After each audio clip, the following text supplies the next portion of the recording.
অনেক ধুমধামের সঙ্গেই অযোধ্যার রাম মন্দিরে অবশেষে প্রাণ প্রতিষ্ঠা হয়েই গেল রামলালার। শেষ হলো একটা অধ্যায়ের, কিংবা শুরু হলো এয়ার ইন্ডিয়া এক্সপ্রেসের ফ্লাইট নাম্বার IX764 আর অল্প কিছু সময়ের মধ্যেই কলকাতার মাটি ছুঁয়ে নেবে। আজ আবারও সময় এসেছে অযোধ্যা ভ্রমণের শেষ পর্বটা লিখে ডায়েরির পাতা বন্ধ করার। সময় বড় সংক্ষিপ্ত, তাই এই গল্পের নাম দিয়েছি ঘণ্টাখানেকের মধ্যেই অযোধ্যা। এই গল্পের শুরু 2রা মাঘ, ইংরেজির 17 জানুয়ারি। আজকের দিনটা কেন বিশেষ সেটা ক্রমশ প্রকাশ্য। আপাতত শুরু করি আমার কাহিনী উত্তরপ্রদেশের শ্রীরাম জন্মভূমি অযোধ্যা থেকে। চা, আলুর পরোটা আর আচার দিয়ে শেষ করলাম ব্রেকফাস্ট। এই সব কিছুই হোমস্টে ট্যারিফের মধ্যেই ছিল, যার বিস্তারিত আলোচনা আগের পর্বেই করেছি। সকাল 9টা নাগাদ তার টোটো নিয়ে হাজির হলেন হরিশঙ্কর মিশ্রাজি। গতকাল এবং আজ ওনার টোটো চড়েই অযোধ্যার বেশ কিছু জায়গা ঘুরে দেখেছি বা দেখব। আজ আবহাওয়া অত্যন্ত প্রতিকূল, পারদ নেমে গিয়েছে 7 ডিগ্রি সেন্টিগ্রেডে। মিশ্রাজির নাম্বার দিয়ে রাখলাম, তো আপনারা যারা অযোধ্যা আসছেন তারা ওর সঙ্গে যোগাযোগ করে নিতে পারেন। ও কিন্তু আপনাদেরকে অযোধ্যা ঘুরিয়ে দেখাবে। অযোধ্যা দুরকম প্রোগ্রাম আপনারা করতে পারেন, একটা হচ্ছে একদিনের প্রোগ্রাম, একটা হচ্ছে 2 দিনের প্রোগ্রাম। যদি একদিনের প্রোগ্রাম করেন তাহলে অযোধ্যার যে সমস্ত লোকাল মন্দিরগুলো আছে সেই সাথে রাম জন্মভূমি আপনারা একদিনেই কভার করে ফিরে যেতে পারবেন। আর যদি 2 দিনের প্রোগ্রাম করেন তাহলে সেক্ষেত্রে কিন্তু অযোধ্যার বাইরেও বেশ কিছু জায়গা রয়েছে, গুপ্তার ঘাট রয়েছে, মণি পর্বত রয়েছে, ভরতকুণ্ড রয়েছে, এরকম বেশ কিছু জায়গা রয়েছে যেগুলো দূরে দূরে। সেক্ষেত্রে কিন্তু আপনাদের অযোধ্যা প্রোগ্রামটা 2 দিনের হয়ে যাবে। তা ওর সাথে যোগাযোগ করে নিতে পারেন, ও কিন্তু টোটো করে আপনাদেরকে সব কিছু ঘুরিয়ে দেখাবে। অযোধ্যা ভূমি যে শ্রীরামচন্দ্রের জন্মভূমি এটা আমাদের সবারই জানা, কিন্তু অযোধ্যাতেই তিনি জল সমাধি নিয়ে পৃথিবীর মায়া কাটিয়ে বৈকুণ্ঠধামে গমন করেছিলেন। সেই ব্যাপারটা আপনাদের সবার সামনে তুলে ধরতেই এই সকালে আমার গন্তব্য গুপ্তার ঘাট। তবে সেখানে যাওয়ার আগে একটু ঘুরে দেখব পুরনো অযোধ্যা শহর, বলবো গুলাববাড়ি বা গোলাপবাগের কথা। অযোধ্যা ধাম থেকে আমরা চলে এসেছি পুরনো শহর ফৈজাবাদে। ফৈজাবাদকে এখন বলা হয় হচ্ছে অযোধ্যা ক্যান্টনমেন্ট। এটা হচ্ছে ক্যান্টনমেন্ট এরিয়া। তো এই ক্যান্টনমেন্ট এরিয়াতে আমরা প্রথমে দেখতে যাচ্ছি হচ্ছে গুলাববাড়ি, গুলাববাগ। গুলাববাড়ি নবাব সুজাউদ্দৌলার সমাধি বা মাজার। প্রশ্ন, কে ছিলেন এই সুজাউদ্দৌলা? সুজাউদ্দৌলার পিতা ছিলেন সফদরজং। তার মৃত্যুর পর পুত্র সুজাউদ্দৌলা আওধের নবাব হয়ে সিংহাসনে বসেন। 1754 থেকে 1775 ছিল তার শাসনকাল। সুজাউদ্দৌলা ভারতবর্ষের 2টো বিখ্যাত যুদ্ধ, পানিপথের 3য় যুদ্ধ এবং বক্সারের যুদ্ধে অংশগ্রহণ করেন। বক্সারের যুদ্ধে উনি ছিলেন বাংলার নবাব মীর কাসিমের মিত্রপক্ষ। 1765 সালের 16ই আগস্ট সুজাউদ্দৌলা ইংরেজদের সঙ্গে এলাহাবাদের সন্ধি স্বাক্ষর করেন, যে ঘটনা ভারতের ইতিহাসে অত্যন্ত গুরুত্বপূর্ণ। চারিদিকে এত সুন্দর গোলাপ ফুল ফুটে রয়েছে, এই জন্যই এই জায়গার নাম হচ্ছে গোলাপবাড়ি। 1775 সালের 26 জানুয়ারি সুজাউদ্দৌলা এই ফৈজাবাদে মারা যান এবং এই স্থানে তাকে সমাধিস্থ করা হয়। নবাব সুজাউদ্দৌলা ছাড়াও এই স্থানেই রয়েছে তার মায়ের সমাধি।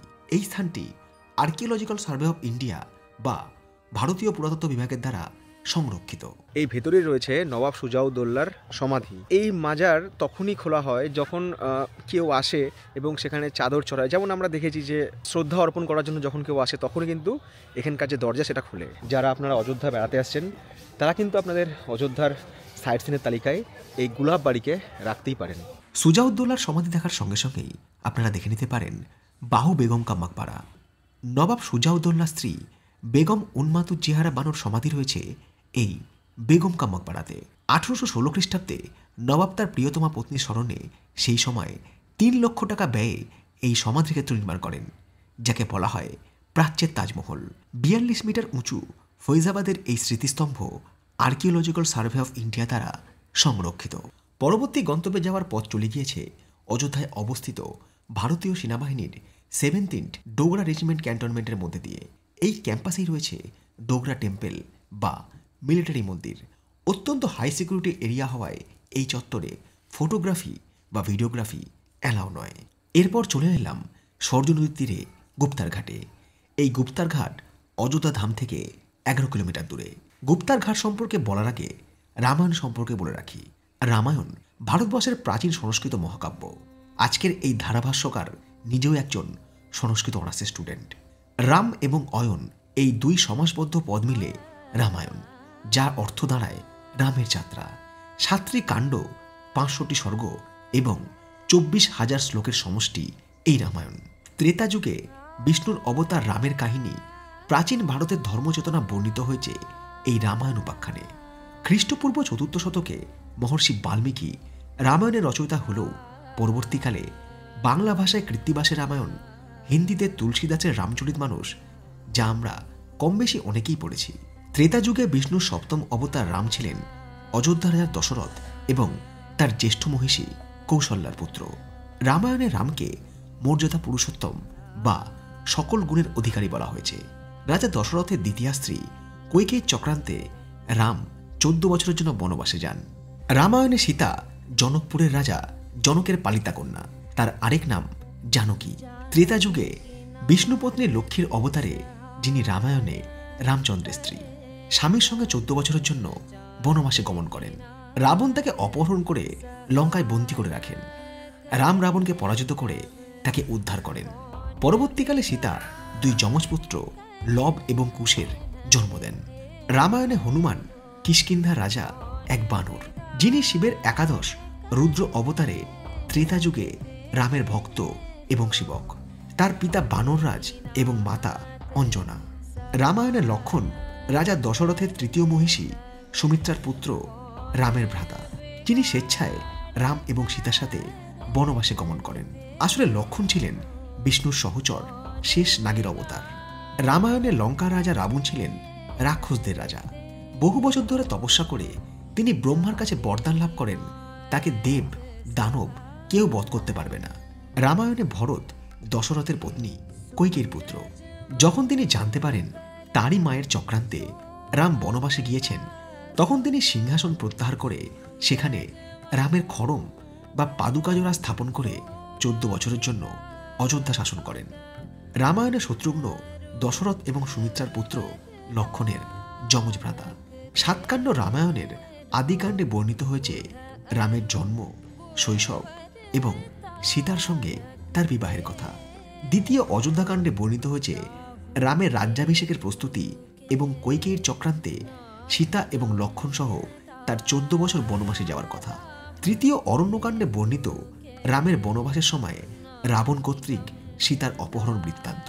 চতুর্থ কিষ্কিন্ধা কাণ্ডে বর্ণিত হয়েছে রামের সঙ্গে হনুমানের মিলন, বানররাজ বালির হত্যা এবং সুগ্রীবের কিষ্কিন্ধায় রাজ্যাভিষেকের কথা।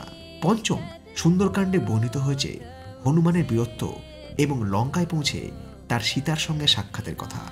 ষষ্ঠ লঙ্কাকাণ্ডে বর্ণিত হয়েছে রাম রাবণের যুদ্ধ এবং ধর্মের কাছে অধর্মের পরাজয়ের কথা। সপ্তম উত্তরকাণ্ডে বর্ণিত হয়েছে রাম এবং সীতার পুত্র লবকুশের জন্ম, রামের রাজ্যাভিষেক এবং তার ধরিত্রী ত্যাগের কথা। মনে করা হয় বাল্মীকি রামায়ণে এই উত্তরকাণ্ডটি পরবর্তীকালে সংযোজিত করা হয়েছে।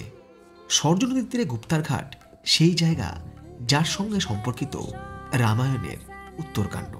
লঙ্কা থেকে সীতাকে উদ্ধার করে আনার পর রাম অযোধ্যা রাজা হলেন। অগ্নি পরীক্ষিতা হওয়া সত্ত্বেও সন্তান সম্ভবা সীতাকে নিয়ে অযোধ্যায় নানা গুজব ছড়াতে শুরু করল। রাম তখন সীতাকে মহর্ষি বাল্মীকির আশ্রমে পাঠিয়ে দিলেন। সন্তান সম্ভবা সীতা সেখানে জন্ম দিলেন লব এবং কুশের।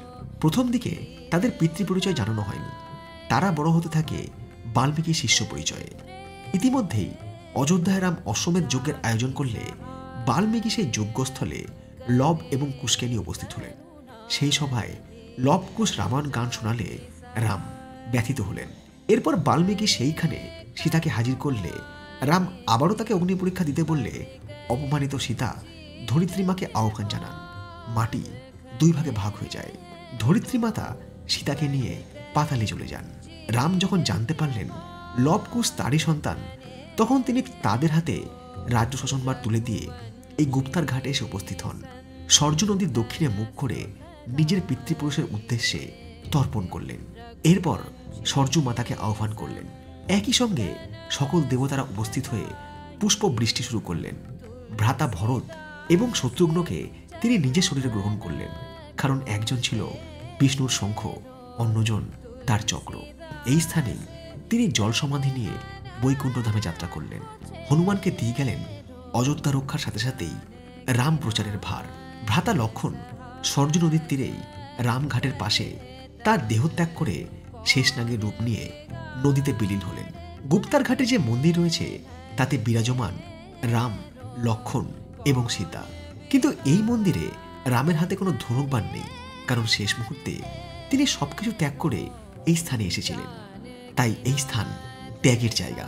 আজও এই ঘাটে অনেকেই আসে পিতৃপুরুষের উদ্দেশ্যে পিণ্ডদান বা জলদান করার জন্য। এই হচ্ছে গুপ্তার ঘাটের মন্দির। এই মন্দিরেও কিন্তু শ্রীরামচন্দ্র, শ্রী লক্ষণ এবং সীতা মাতা তিনজনেই বিরাজমান রয়েছেন। গুপ্তার ঘাট দর্শন করার সঙ্গে সঙ্গে কিন্তু এই মন্দিরও আপনারা অবশ্যই দর্শন করবেন। রামকি পায়রিতে যেমন সন্ধ্যাবেলা আরতি হয়, যেটা আপনারা এর আগের পর্বে দেখেছেন, তেমনি গুপ্তার ঘাটেও কিন্তু সন্ধ্যাবেলা আরতি হয়। গুপ্তার ঘাটের সবথেকে পুরনো মন্দির, যে মন্দিরে ভগবান শ্রীরামচন্দ্রের পাদুকা রয়েছে। গুপ্তার ঘাটে রয়েছে বহু প্রাচীন গুপ্তহরি মন্দির, যে মন্দিরে শ্রীরামচন্দ্রের পদচিহ্নও রয়েছে। সময় পরিবর্তনের সাথে সাথেই প্রাচীন এই মন্দিরকে ডেভেলপ করে আজ নতুন মন্দিরে রূপ দেওয়া হয়েছে। গুপ্তার ঘাটের খুব কাছেই রয়েছে নেতাজি সুভাষচন্দ্র বোস আখ্যাপ্রাপ্ত গুমনামি বাবার সমাধি। সময় সংক্ষিপ্ত, কারণ অলরেডি 10:45 বেজে গেছে, 11:45 ফ্লাইটের টাইম, আর ডোমেস্টিক ফ্লাইট আমাকে 1 ঘন্টাকে পৌঁছাতেই হবে। এমনিতে আমি অনেকটা লেট হয়ে গেছে আজকে। এবারের গন্তব্য অযোধ্যায় নবনির্মিত মহর্ষি বাল্মীকি আন্তর্জাতিক বিমানবন্দর। 17 জানুয়ারি অযোধ্যা থেকে কলকাতা এবং কলকাতা থেকে অযোধ্যার পথে সরাসরি ফ্লাইট পরিষেবা চালু করছে এয়ার ইন্ডিয়া এক্সপ্রেস কর্তৃপক্ষ। এই পথেই রয়েছে অযোধ্যা এয়ারপোর্ট। এখান থেকে এখনও 1.5 কিলোমিটার। এয়ারপোর্ট পৌঁছাতে তখনও কিছুটা সময় বাকি, আর এই বাকি পথেই কিছু মনের কথা বলে রাখি। অযোধ্যা ভ্রমণের দ্বিতীয় পর্বে বেশ কিছু দর্শক কমেন্টস করে বলেছিলেন, কি প্রমাণ আছে আজ যেখানে রাম মন্দির, রাম সেখানেই জন্ম নিয়েছিল। তাদের বলবো, সমস্যাটা রামের জন্মগ্রহণ নিয়ে নয়, সমস্যাটা যে জায়গায় আজকে রাম মন্দির তৈরি করা হয়েছে সেই জায়গায় অতীতে কোনো হিন্দু মন্দির ছিল। ভারতের প্রত্নতত্ত্ব বিভাগ archaeological Survey of India team 1976 থেকে 77 সালের মধ্যে জমি জরিপ করে মসজিদের যে 12টি স্তম্ভ খুঁজে পেয়েছেন, স্তম্ভের গোড়ায় ছিল জলের ঘড়া বা কলস, যেগুলো 12 এবং 13 শতকের প্রায় সব মন্দিরেরই ডিজাইনে দেখা যায়। খননকারীর দল অনেক পোড়ামাটির ভাস্কর্য খুঁজে পায়, যেখানে মানুষ এবং প্রাণীকে চিত্রিত করা হয়েছে, যেগুলো কোনো মসজিদের বৈশিষ্ট্য হতে পারে না। পরবর্তী সময়ে 2003 সালে Archaeological Survey of India team 50টিরও বেশি স্তম্ভ খুঁজে পায় মসজিদের নিচে, যা প্রমাণ করে খ্রিস্টীয় 12 শতকের কোনো মন্দিরের অস্তিত্ব।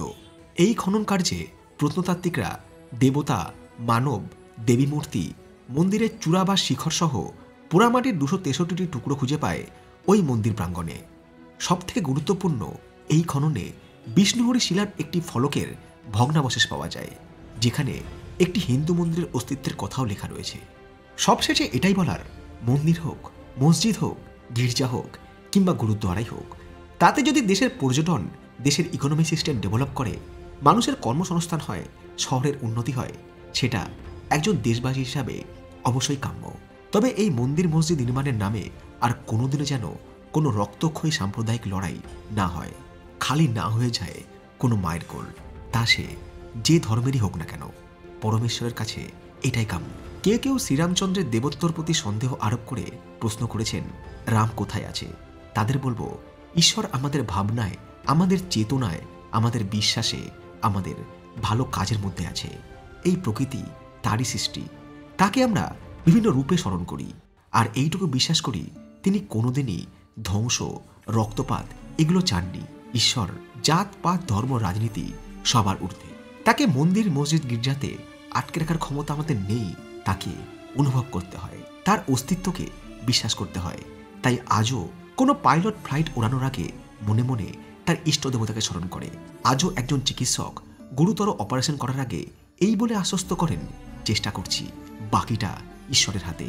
ইসরোর চন্দ্রযান 3 যাতে সফল উৎক্ষেপণ করতে পারে, তার জন্য বিজ্ঞানীরাও তিরুপতি গিয়ে তার সাফল্য কামনা করেছিল। উন্নত হোক আমাদের চিন্তাভাবনা, উন্নত হোক আমাদের দেশ, উন্নত হোক আমাদের বিচার বুদ্ধি। জয় শ্রীরাম বলতে গেলে কোনো পার্টির লোক বা রামের অস্তিত্বের প্রামাণ্য খোঁজার দরকার আছে বলে অন্তত আমি মনে করি না। একদম নতুন এয়ারপোর্ট। অযোধ্যা এয়ারপোর্ট পৌঁছে দারুণ অভিজ্ঞতা হলো। এয়ার ইন্ডিয়া এক্সপ্রেসের প্রথম বিমান আজ রওনা দেবে অযোধ্যা থেকে কলকাতার পথে ঠিক 11:45। সেটি আজ আবারও ফিরে আসবে কলকাতা থেকে অযোধ্যার পথে। প্রথম কলকাতা অযোধ্যা সরাসরি যাত্রীবাহী বিমান হিসাবে ঐতিহাসিক এই মুহূর্তের আমিও সাক্ষী। বোর্ডিং পাস নেওয়ার সাথে সাথেই বিমান কর্তৃপক্ষের সঙ্গে ছবি তোলা থেকে কুশল বিনিময়ে সবটাই হলো। আর বললে অত্যুক্তি করা হবে না, এই বিমানে প্রথম বাঙালি যাত্রী আমিই ছিলাম। এটা হচ্ছে এখানকার চেক ইন কাউন্টার, যেখানে আমাকে বোর্ডিং পাস দেওয়া হবে এবং আমার যে চেক ইন লাগে সেটা কিন্তু আমি এখানে জমা করে দিলাম। ডিসেম্বরের 30 তারিখ আমাদের পিএম এই এয়ারপোর্টের ইনাগুরেশন করেন এবং আজ 17 তারিখ থেকে কিন্তু ভারতবর্ষের বিভিন্ন প্রান্তের সাথে, বিভিন্ন এয়ারপোর্টের সাথে এই অযোধ্যা এয়ারপোর্ট কানেক্টেড হয়ে যাচ্ছে।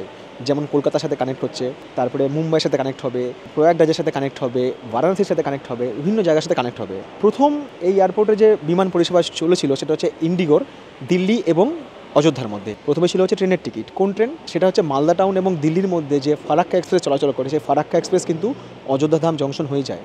তো সেই ট্রেনের টিকিট আমার প্রথমে কাটা ছিল। মালদা থেকে যারা আসছেন কিংবা ফারাক্কা থেকে যারা আসছেন তারা কিন্তু অযোধ্যা ধাম আসার জন্য ওই ফারাক্কা এক্সপ্রেসে করেই আপনারা কিন্তু আসতে পারেন।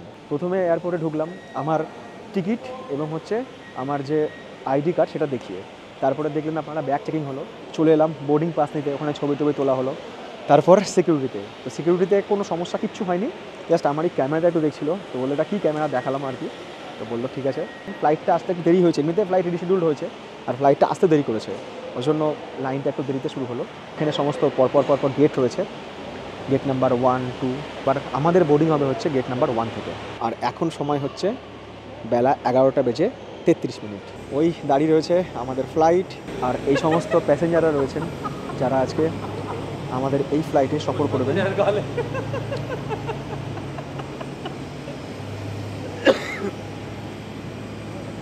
এই চলে আসছে আমাদের বাস, যে বাসে করে আমরা দূরত্ব পাড়ি দেবো জাস্ট এখান থেকে ওইটুকু যাওয়ার জন্য বাস।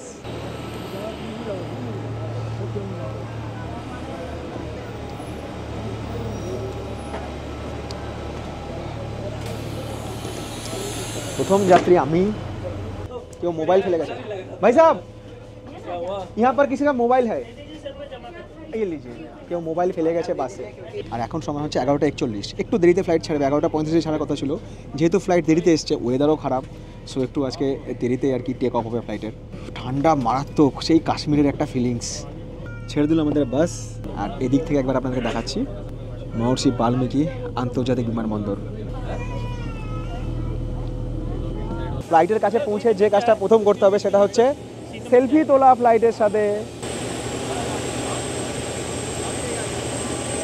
সবশেষে আমি উঠবো, কারণ আমার সিট আছে প্রথমে 3A। ফ্লাইটের শেষ যাত্রী আমি, উঠে পড়ছি ফ্লাইটে। পাইলট এখানে বসে আর কি ফ্লাইট চালায়, ফাঁকা জায়গা তো, ঠান্ডা মারাত্মক, হাওয়া দিচ্ছে মাঝে মধ্যে। প্রথম ফ্লাইট, তাই খুব বেশি যাত্রী নেই। 3A है, वो बैठे हैं, मैं यहाँ बैठ जाता हूँ, खाली है शायद, खाली है। आपका बोर्डिंग पास दिखाइए। বাদানুবাদের কারণটা হচ্ছে আমার 3A নম্বর সিটে অন্য যাত্রী বসে রয়েছে। जाता हूँ यहाँ पे, तो यहाँ शायद पे कोई आएगा तो अभी तो- प्रॉब्लम हो जाएगा इसलिए। अभी तो कोई आया नहीं। এখানে রেখে দিলাম আমার ব্যাগ। বোর্ডিং কমপ্লিটেড, আর কেউ আসবে না। Boarding complete. আমি বলছিলাম যে প্রথম সিট যেগুলো সামনের দিকের, ওগুলোর রেট অনেক বেশি, 1400 করে। বললাম ওখানে বসবো, বললো ওগুলো তো পেড করতে হবে। আমি ঠিক আছে, যখন ফাঁকা আছে ভাবছিলাম বসবো ওখানে। ক্লাসে প্রথম বেঞ্চে বসেছি সারা জীবন, থাক কোনো একদিন বসবো। আপাতত নিজের সিটে বসি, ওয়েদারটা চকচকে হলে খুব ভালো একটা আর কি টেক অফ দেখাতে পারতাম। ক্যামেরা ঘুরিয়ে যেটুকু দেখলাম, অযোধ্যা থেকে কলকাতার পথে প্রথম ফ্লাইটের বেশিরভাগ যাত্রী সিটই পূর্ণ হয়নি। টেক অফের আগে সমস্ত যাত্রীকে দেওয়া হলো একটা করে জলের বোতল, আর ঘোষণা করা হলো অযোধ্যা থেকে কলকাতা এই ফ্লাইট যেতে সময় নেবে 1 ঘন্টা 6 মিনিট। এরপর বিমান সেবিকা ম্যাডামরা ডেমো দিয়ে বুঝিয়ে দিলেন ফ্লাইটে অক্সিজেন কম হয়ে গেলে কিংবা ফ্লাইট জলে অবতরণ করলে যাত্রীদের কী কী করণীয়। বেলা 12:04। এয়ার ইন্ডিয়া এক্সপ্রেসের ফ্লাইট নাম্বার IX764 রানওয়ের মাথায় পৌঁছে গিয়ে টেক অফ করার জন্য প্রস্তুতি নিল। ফ্লাইট একদম চলে আসে টার্মিনাল থেকে রানওয়ের শুরুর প্রান্তে, একদম শুরুতে। এবার এখান থেকে স্পিড নিয়ে ফ্লাইট টেক অফ করবে অযোধ্যা থেকে কলকাতার পথে। টেক অফ আর ল্যান্ড করার সময় বেশি ভয় লাগে, আর ওয়েদার খারাপ লাগলে যখন মাঝ আকাশে ফ্লাইটটা কাঁপে, এই মোমেন্টগুলো খুব ভয়ের। বাকি কোনো প্রবলেম নেই। Ready for take of.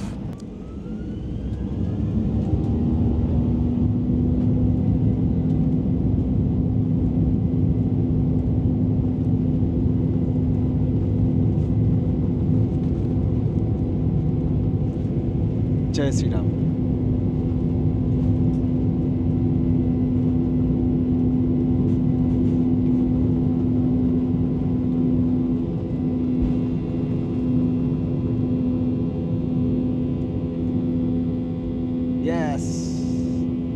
দেখতে দেখতেই আমাদের ফ্লাইট ভূপৃষ্ঠ থেকে প্রায় 30,000 ফুট উচ্চতায় মেঘের ওপরে উঠে এলো। এই উচ্চতায় কুয়াশার পাত্তা করতে পারবে না। কলকাতা পৌঁছতে এখনও ঘণ্টাখানেক দেরি আছে।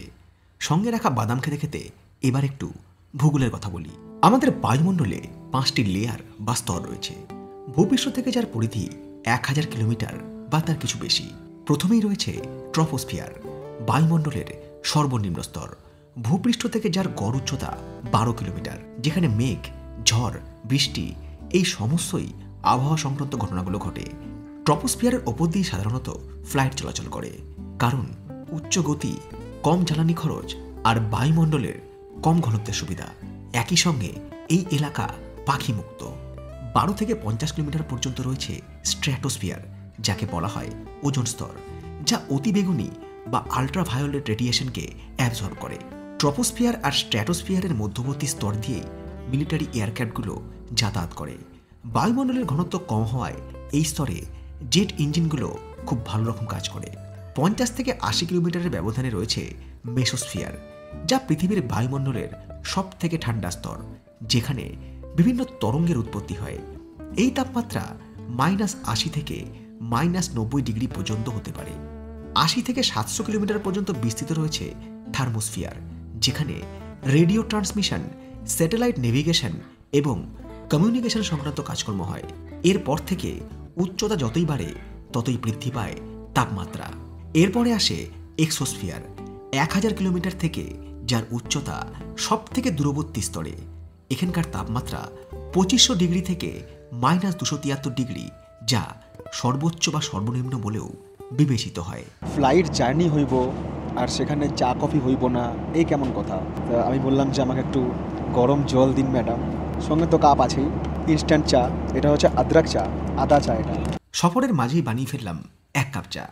এরই সঙ্গে একটা তথ্য দিয়ে রাখি, ফ্লাইটের টিকিট বুক করার সময় আপনারা অনলাইনে ফুড বুক করতে পারবেন, কিংবা ফ্লাইটেও ফুড সেল করছে বিমান সেবিকারা। 30 পিস এরকম ইনস্ট্যান্ট টি ব্যাগের দাম হচ্ছে 450 টাকা।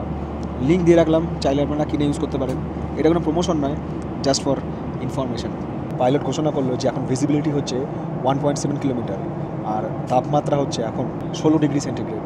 কলকাতা থেকে অযোধ্যার পথে এয়ার ইন্ডিয়া এক্সপ্রেসের ননস্টপ ফ্লাইটের ভাড়া পড়তে পারে 4,500 থেকে 5,500-এর মধ্যে। সময় 1:10 আমাদের টেক অফের টাইম হয়ে গেছে, এবং সেই সাথে কিন্তু আমাদের ফ্লাইটের উচ্চতা ধীরে ধীরে কমছে। কুয়াশায় ঢাকা কলকাতা শহর ধীরে ধীরে স্পষ্ট হচ্ছে। এবার যখন ফ্লাইটটা ল্যান্ড করবে না, তখন একটা ঝটকা অনুভব হবে। দেখুন, ছুঁয়ে ফেলেছে আমাদের ফ্লাইট নেতাজি সুভাষচন্দ্র বোস আন্তর্জাতিক বিমানবন্দরের মাটি। সেই শব্দ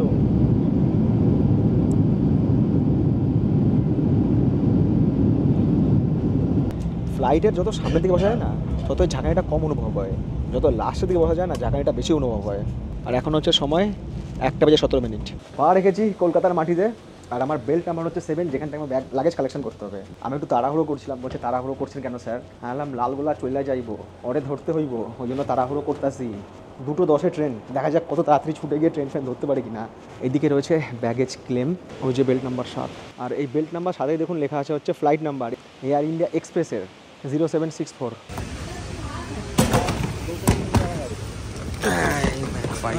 ব্যাগ চলে এসছে, এবার এয়ারপোর্টের বাইরে বেরিয়ে ট্যাক্সি ধরতে হবে। খুব বেশি সময় বাকি নেই, যাই না ট্রেন পাবো কিনা। রাস্তা জ্যাম থাকলে আর ট্রেন পাবো না। ট্যাক্সি চালকের সাথে কথা বলে যা বুঝলাম, 2:10 মধ্যে দমদম বিমানবন্দর থেকে কলকাতা স্টেশন পৌঁছানো অসম্ভব। তাই ঠিক করলাম শিয়ালদা স্টেশন চলে যাব। শিয়ালদা স্টেশনে গিয়ে ওখানে আমি লোকাল ট্রেনে চলে যাবো হচ্ছে রানাঘাট, এবং রানাঘাট থেকে আমার পরবর্তী ট্রেন রয়েছে, ওখান থেকে রানাঘাট লালগোলা মেমু রয়েছে, তো ওই ট্রেনই ধরে নেবো। এখান থেকেই টিকিট কেটে নিলাম ইউটিএস অ্যাপ দিয়ে, ভাড়া পড়লো হচ্ছে 45 টাকা। শিয়ালদা থেকে পরপর ট্রেন রয়েছে, 2:05 রয়েছে, 2:20 রয়েছে, 2:55 রয়েছে, Gede local, Ranaghat local, Krishnanagar local. তো যে কোনো একটা লোকালে চলে যাবো। রানাঘাটে আমি খানিক ওয়েট করতে হবে। আর রানাঘাট থেকে লালগোলা যে মেমু প্যাসেঞ্জার, টাইম হচ্ছে বিকাল 5টা। আমি এতগুলো ইনফরমেশন দিচ্ছি কারণ আপনারা হয়তো অনেকে আছেন যারা ওই দিকটাতে যাবেন, তো তাদেরও সুবিধা হবে যারা 2:10 ট্রেন মিস করে যাবেন। আর এই দেখুন SMS এসছে, ফারাক্কা এক্সপ্রেস এখন 7 ঘন্টার উপরে দেরিতে চলছে। 7 ঘন্টা। শীতকালে উত্তরপ্রদেশ যাওয়ার প্ল্যান যারা করছেন তারা কিন্তু একটু দেখে যাবেন যে ট্রেনগুলো কতক্ষণ লেটে চলছে, নাহলে কিন্তু আপনাদের সব প্রোগ্রামই গন্ডগোল হয়ে যাবে। হোটেল বুকিং, কানেক্টিং ট্রেন, ফিরে আসা, ট্যুর প্ল্যান সব গন্ডগোল হয়ে যাবে। 2:20 শান্তিপুর লোকাল এখন 2:16, দেখা যাক ট্রেন পাই কিনা বা ট্রেন পেলেও জায়গা পাই কিনা রানাঘাট পর্যন্ত। সেই ভিড় শান্তিপুর লোকালেও শান্তি নাই। উঠে পড়েছি শান্তিপুর লোকালে, ট্রেন বিধাননগর পৌঁছে গিয়েছে, জায়গাও একটা পেয়ে গেছি।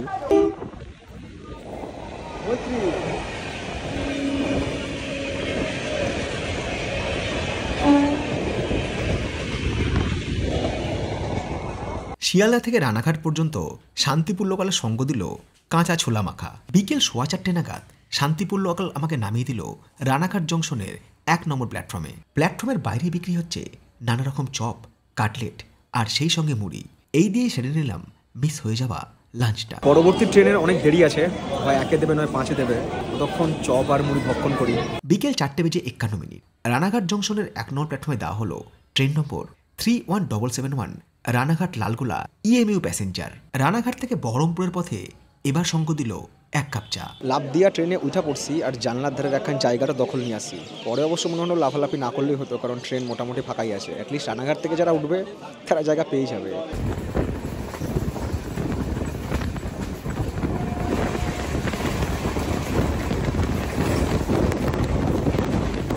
সন্ধ্যে 7:16 রানাঘাট থেকে 112 কিলোমিটার পথ চলে আমাদের ট্রেন পৌঁছে গেল বহরমপুর কোর্ট স্টেশন।